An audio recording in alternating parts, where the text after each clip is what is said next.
안녕하세요, 일렉트로캠입니다. 오늘도 테슬라 관련 이야기들을 해볼까 합니다. 왜 포뮬라 2에 참석하지 않는지, 그리고 이제 경쟁자들이 좀 나오기 시작합니다. 좀 잠잠했었는데 예전에는 내연기관 회사들도 전기차 발표를 참 많이 해서 테슬라를 압박을 했었는데 많이 취소했죠. 그래서 실망감을 많이 안겨줬다가 이제는 본격적으로 좀 내놓으려는 조짐이 보입니다. 바로 주인공이 EQS입니다. 메르세데스 벤츠의 EQS 좀 더 알아볼까 하고요. 그리고 여러가지 테슬라 소식도 전달할까 합니다. 시작하기 앞서 테슬라만 마감이 안 좋은 게 아니라 이렇죠. 그러니까 그래도 보기에 제너럴리 테슬라의 단점은 좀 마감이죠. 그 외에는 다 좋긴 한데 차라는 게 그렇다고 해서 다른 브랜드가 완벽하냐? 그건 아닌 거죠.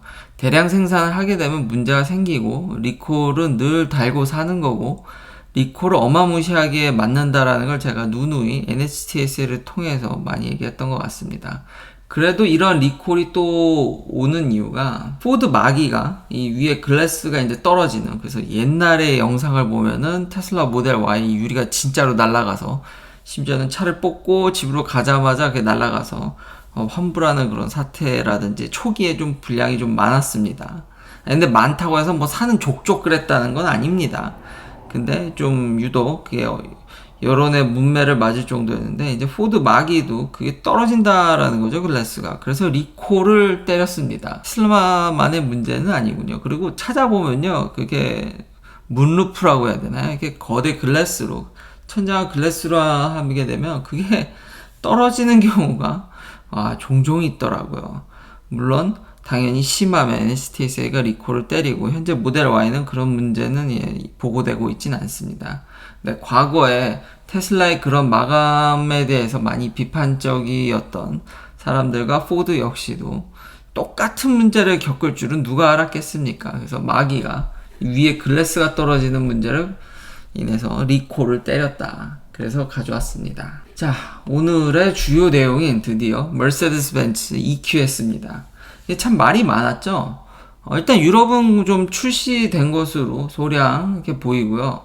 제가 하는 얘기는 다 미국 얘기입니다. 드디어 미국에 출시될 것 같습니다. 이게 나오진 않았는데 하도 벤츠가 나온다 EQA라든지 EQC라든지 거의 다 나왔다 하다 취소를 밥 먹듯이 해가지고 매우 신임을 잃었던 기억이 납니다. 근데 이번에는 가격도 좀 구체적으로 나오고 사양이라든지, 그리고 제가 벤츠 홈페이지 가서 확인을 했습니다. 오피셜리 출시를 거의 앞두고 있는 것으로 보입니다. 거의 다 왔다. 한 90% 이상 온 것 같습니다. 그래서 이번에는 좀 기대를 해보고요. 그리고 저는 EQS가 상당히 시장의 큰 반항? 나름의 역할을 할 거라고 생각을 하는 거죠. 이 사진 보십시오, 사진. 그 오피셜 사진. 유럽에서는 이거 리뷰한 영상들도 꽤 많습니다. 보면은 마감과 이 화려함, 물론, 기능에 충실하고 요즘 대세인 자율주행이라든지 주행거리, 그렇죠. 주행거리를 안 볼 수가 없죠. 조금 아쉽습니다. 근데 이 차를 주행거리가 좀 짧으면 불편하겠지만 벤츠 S클래스는 벤츠 S클래스의 맛으로 타지 않을까요? 이거 이제 아마 경쟁 상대가 테슬라 모델 S 플레드나 롱레인지, 제가 사려는 롱레인지인데 실제로 가격도 저렴합니다. 이 타이틀 보십시오. 그래서 이것도 좀 참신한데 새롭다라는 거죠. 벤츠답지 않게 지금 기존의 S클래스보다 가격을 좀 싸게 내놨다라는 거죠. 한국하고는 좀 다른 것 같긴 합니다. 근데 미국에서 지금 파는 S클래스보다도 싸게 팔면서 텍스 크레딧까지 있기 때문에 이거 보면 제일 싼 모델은 모델 S 롱레인지 못지 않습니다. 지금 보면은 제일 싼 모델이 한 10만 불부터 스타트를 끊는데 웬만한 옵션이 다 들어가 있죠. 그러면서 이제 12만 불을 좀 넘어가는, 근데 텍스 크레딧이 살아있다. 7,500불을 받을 수가 있습니다. 벌써 베이스 모델부터 드라이빙 어시스턴트 패키지라든지, 근데 아직 테슬라 대비해서는 그렇게 좋다고 얘기하기는 어렵겠죠. 그러나 이거는 고급감으로 타는 거죠. 그리고 쇼퍼 드리븐, 뒤에 타는 일이 많을 테고요. 기존에 벤츠가 잘하는 그런 고급감, 아마 진정한 고급 전기 세단이 되지 않을까. 그런 기대가 내심되고요. 그래서 이렇게 시장을 확대해 주는 거에 아주 저는 즐거운 소식이라고 생각을 합니다. 그래서 하루빨리 미국에 좀 나왔으면 좋겠고요. 가격도 착해서 공격적이다. 오히려 저는 내연기관보다, 그러니까 본인 지금 간판 모델인 S클래스보다 비쌀 줄 알았는데, 지금 어쨌든 가격 스타트는 싸게 나온다는 거죠. 아주 즐거운 소식이지만 성능 좀 떨어지고 주행거리도 제가 찾아보니까 레어 힐 드라이브 후륜구동에 한 360마일 미국 기준으로 환산하게 됩니다. 아직은 사실 유럽 기준만 나와 있습니다. 근데 이거 이제 미국 기준으로 환산하면은 그 정도 된다라는 거죠. 이제 올 휠 드라이브에 좀 더 파워풀한 모델은 한 300마일 좀 넘는? 그래도 300마일은 넘으니까요. 전 나쁘지 않다라고 생각을 합니다. 배터리 팩은 한 107.8kWh 정도 되고요. 여러모로, 그러니까 고급감에 있어서 일단 이미지상으로 그리고 기존의 그런 가닥, 레퓨테이션 그런 게 있으니까 충분히 시장에서 이건 되지 않을까. 저도 굉장히 기대를 합니다. 그리고 한때 저도 이 클래스를 가졌었는데 참 그 벤츠의 마감이나 이런 것들은 워낙 검증되어 있어서 물론 그렇다고 해서 아까 말했듯이 모든 차가 다 그렇다는 건 아닙니다. 이제 평균적으로 그렇다라는 건데 주행거리도 아쉽고 가속 성능, 주행 보조 다 아쉽지만 그런 분명히 소비자들의 니즈가 있을 거기 때문에 고급 전기 세단으로 해서 루시드가 좀 긴장을 해야 되지 않을까. 또 미국에서 정식으로 출시되고 리뷰가 나온다면은 또 업데이트를 하도록 하겠습니다. 그래서 전기차 시장이 이렇게 풍성해지는 것은 늘 반길 일이죠. 아마 테슬라가 이 모델 S를 견제하려면은 이게 워낙에 성향이 다르기 때문에 주행 보조, 자율주행적인 측면을 베타를 더 좋게 만들어야 되지 않을까. 계속 발전하고 있습니다. 사람들이 이런저런 문제가 있다고 얘기를 해주고 그것에 대해서 일론 머스크가 이런 것도 대응을 하고, 예를 들면 이제 공사장 콘 같은 것들 인식률이 좋긴 하지만 조금 미스하는 경우도 있죠. 당연히 저 많은 콘을 인식하면서 그 길을 따라간다라는 게 쉽지 않은데 곧잘 합니다. 어떻게 보면은 내장이나 이런 거는 고급스럽지 않지만 남이 운전해주는 차가 최고입니다. 편하고 차가 스스로 이렇게 잘 해주면은 그 편안함은 좀 다른 식의 고급감을 느낀다는 거죠. 테슬라를 타면. 그러니까 좀 벤츠 S 클래스의 그런 내장과는 좀 다르지만 아마 좀 견제를 하려면 지금에 와서 테슬라가 그런 내장을 고급화한다라든지 좀 럭셔리하게 보이는 건 제가 볼 때 테슬라 할아버지가 와도 쉽지 않은 문제고, 역시 남이 해주는 운전이 최고답게 하루빨리 이런 주행 보조, 이런 풀 셀프 드라이빙에 있어서 많은 진보를 이룬다라면은 또 충분히 견제할 수 있을 거라고 봅니다. 그리고 재미난 사실은 베타 테스터가 아니더라도 비주얼라이제이션 정도는 이제 제공을 하지 않을까, 그런 얘기들이 일론 머스크 입에서 나옵니다. 여튼 벤츠 S 클래스는 매우 기대된다. 그리고 이런 리뷰 영상 보면 뒷바퀴가 돌아간다라든지 그런 기존에 본인들이 잘했던 것도 다 넣고, 그리고 스펙에서 한 가지 더 재미났던 점은 내연기관 회사들답지 않게 내부 들어가는 반도체 칩들이 좋아지고 있다는 것과 Natural Language Understanding, NLU 칩 보조 장치, 자연어를 좀 알아듣는, 사람 말을 좀 알아듣는 면들도 강화되고, 그런 면들은 나름 벤츠가 이걸 어떻게든지 좀 현대화하려고 노력을 하고 있다라는 것을 보여주는 반증이라고 할까요? 테슬라 대비 내연기관 회사들 보면은 그 음성 인식이나 이런 것들이 썩 좋은 편이 아닙니다. 근데 이번 모델들은 나름 계속 이렇게 발전해 나가는, 그래서 나름 칼을 좀 갈고 나왔다. 얼른 봤으면 좋겠습니다. 다른 회사들도 이제 속속들이 아우디 Q4 e-tron이 지금 대기를 하고 있고요. 이거 아마 ID4를 베이스로 나름 고급감과 이런 걸 내놓는 건데, 요거는 조금 시장이 먹힐지는 제 개인적 생각으로는 조금 반반입니다. 이 이유가 뭐냐면은 레인지가 너무 짧고, 물론 아우디 특유의 고급감이 있겠지만 레인지가 너무 짧고, 사람들이 일단 그 ID4가 반응이 시원찮기 때문에, ID4가 이미 미국에서 팔고 있죠. 그게 시원찮지 않은 애를 고급화한다 해서 크게 될지, 그래도 어쨌든 차종이 많아진다라는 거는 좋은 현상이니까요. 반길 일이고, 요런 것도 좀 재밌었습니다. 이제 니오가 유럽에 진출하려고 굉장히 애를 쓰고 있거든요. ES8이 지금 유럽에 좀 이렇게 수출되고 있는데 과연 중국 자동차가 유럽에서 먹히겠냐라는 거죠. 근데 저 역시도 이게 좀 부정적인 이유가 있습니다.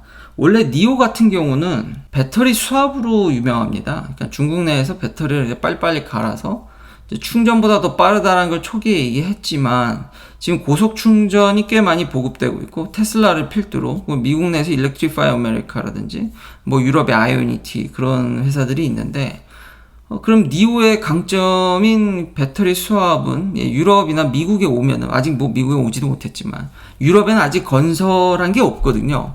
그러면서 이제 충전 속도를 공개를 했는데 이게 90kW입니다.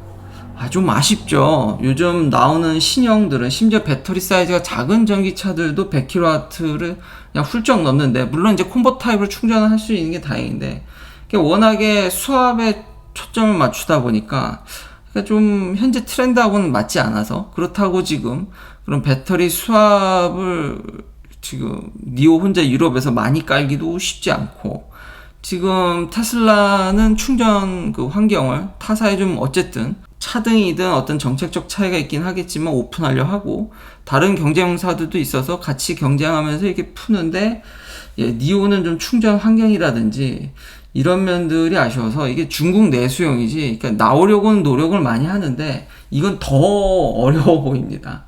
그래서 빨리 어느 정도 방향성을 잡아야 되지 않을까. 배터리 수압을 포기를 하든지 아니면 중국에서 좀 더 그런 인프라를 더 확충해 가면서 중국 내에서만 더 확실히 승부를 보든지 뭐 나름 잘 만들긴 했는데 성능도 좀 떨어지고 그렇지만 가격이 좀 싸죠. 근데 무엇보다도 이 배터리 수압을 혼자만 하고 있다라는 점, 그 정말 치명적인 단점입니다. 그래서 더 힘들지 않을까라는 생각이 듭니다. 니오는. 자, 마지막 요 테슬라 포뮬라 2를 얘기하기 전에 또 일론 머스크의 트위트를 보면은 뭐 계속 보험을 언급해서 보험이 금방 나올 것 같지만 특히 또 뉴욕이 나와서 특히 뉴욕시티 그 맨하탄은 미국은 보험이 이게 동네마다 천지 차이입니다. 그러니까 시골로 갈수록 보험이 확 떨어지고요. 그게 그러니까 한국은 좀 지역 간 차이가 크지 않아서 뭐 보험이 다 거기서 거기긴 하겠지만 미국은 아무래도 이렇게 시골로 가면 인구 밀도가 확 떨어지고 교통사고도 확 줄어버리기 때문에 특히 뉴욕 같은 데는 그냥 주차만 해놔도 누가 맨하탄 그 스트리트 파킹 하다 보면 누가 뭐 긁고 간다라든지 받고 간다라든지 뭐 그런 일이 꽤 있습니다. 그래서 보험료가 말도 못하게 비싸거든요. 그래서 얼른 그 테슬라 보험을 좀 하고 싶다라는 이런 트윗에 대해서 이 보험이라는 게 각 나라마다 이게 법망, 뭐 제약 조건들, 규제 이런 것들이 많아서 그걸 뚫기가 쉽지 않은가 봅니다. 그래도 일단 캘리나 미국 내에서 텍사스는 곧 다음 달에 런칭하는 건 맞는 것 같습니다. 어떻게든 다음 주나 다른 나라에서도 하려고 일론 머스크는 충분히 생각을 하고 있고 그게 다 엿보이긴 하는데 규제나 이런 것 때문에 쉬워 보이진 않는다. 그래도 하루빨리 이런 저렴한 보험 상품을 고인물이죠. 보험회사들은 약간 통계를 바탕으로 그냥 거의 특별한 산업이 아닌데 요즘 스타트업들이 많이 거기에 좀 휘저으려고 했지만 테슬라가 만약 들어온다 그러면은 대변혁이 일어날 것 같은데 하루빨리 이것도 좀 빨리 퍼졌으면 좋겠습니다. 그리고 그 러시아에 공장을 짓는다는 얘기가 있는데 일론 머스크가 직접 밝혔죠. 아직 확정된 바 네 번째 기가 팩토리 로케이션은 정해진 바가 없습니다. 일론 머스크가 직접 밝혔으니까 확실하겠죠. 그리고 이 지금 중국에서 이 넘쳐나는 지금 차량들을 보십시오. 이게 준비되어 있는 곧 딜리버리가 되겠죠. 지금 예측치가 중국에서의 어마무시한 그런 딜리버리 그리고 계속 폭주하고 있죠. 올해 거의 사실상 제가 계속 얘기하지만 고급 모델도 지금 받기가 쉬워 보이지 않습니다. 계속 주문이 폭주하고 있는데 그래서 요번 분기 지금 한 23만 대 애널리스트들은 한 22만 대라고 했는데 저도 지금 저런 영상 드론 영상이나 이런 걸 보면은 한 23만 대도 갈 수 있지 않을까라는 생각이 듭니다. 충분히. 자, 마지막으로 테슬라가 전기차에 있어서 참 기술력이 좋죠. 카본 로터라든지 그리고 뛰어난 배터리 관리 능력 그걸 바탕으로 왜 포뮬러 2에 참석하지 않을까. 물론 광고를 안 하는 회사니까요 굳이 이런데 참전할 이유는 하나도 없겠죠. 사실 포뮬러 2에 참전하는 이유는 광고 효과가 좀 크죠. 근데 일론 머스크의 트윗을 보면 물론 여러 가지 이 블룸버그가 이유나 그러니까 득될 게 없다라는 거죠. 여러 가지를 고려했을 때. 근데 저는 일론 머스크가 밝힌 이유가 가장 큰 것 같습니다. 양산하는데 1도 도움이 안 된답니다. 포뮬러 2에 참전하는 건. 아니 왜 도움이 안 될까? 포뮬러 2에 가려면 빠른 경쟁을 해야 되기 때문에 극한의 배터리 성능, 모터 이런 것들이 투여가 돼야지 레이스가 되는 거 아니었나라고 생각을 했는데 곰곰이 생각을 해보니까 양산이 답인 친구한테 역시 포뮬러 2는 답이 아니죠. 포뮬러 2는 많은 차를 만들 필요가 없습니다. 한두 대만 만들어서 경주행을 하기 때문에 최상의 기술력을 과시하는 거지만 그거는 몇 대 안 만들어도 됩니다. 그러니까 프로토타입이죠. 일론 머스크가 얘기했듯이 대량 생산은 그거의 100배, 1000배, 10,000배 어렵습니다. 그러니까 포뮬러 2에 경쟁할 그런 전기차들은 웬만한 회사들이 잘 만들 수도 있을 겁니다. 왜냐면 많이 만들 필요가 없으니까. 근데 그걸 대량 생산하는 게 어렵다. 그러니까 포뮬러 2랑 테슬라는 맞지 않는다라고 일론 머스크가 예전에 양산에 도움이 안 돼서 참전을 안 한다고 딱 한마디 한 적이 있는데 역시 정말 지극히 목표 지향적이다라는 생각이 들었습니다. 얼핏 보면 진짜 그러니까 이런 참 논리적으로 좀 생각할 능력이 필요한 게 얼핏 보면 참 해볼만도 하다라는 생각을 하는 게 모델 3 퍼포먼스를 타게 되면 트랙 모드라든지 이런 것들이 다 지금 준비되어 있고 최강의 모터 성능 그리고 뉴럴링크 그런 서킷에서 테슬라 모델 S가 신기록을 막 세우는 걸 보면은 포뮬러 1을 나갈 것 같은 이미지는 팍팍 주는데 그쵸, 양산엔 도움이 안 된다. 참 명확한 답이면서도 그런 이미지적인 면은 그렇지만 어떤 목표를 갖고 테슬라가 가고 있는지를 명확히 알 수 있는 것 같습니다. 그래서 포뮬러 2에는 발도 들일 것 같지 않다. 이 회사는 이렇게 양산을 많이 하는 게 목표입니다. 긴 영상 시청해주셔서 감사합니다. 구독자님들께 진심으로 감사드리고 즐거운 한가위 되셨으면 좋겠습니다. 그럼 내일도 테슬라 관련 이야기들로 찾아뵙겠습니다.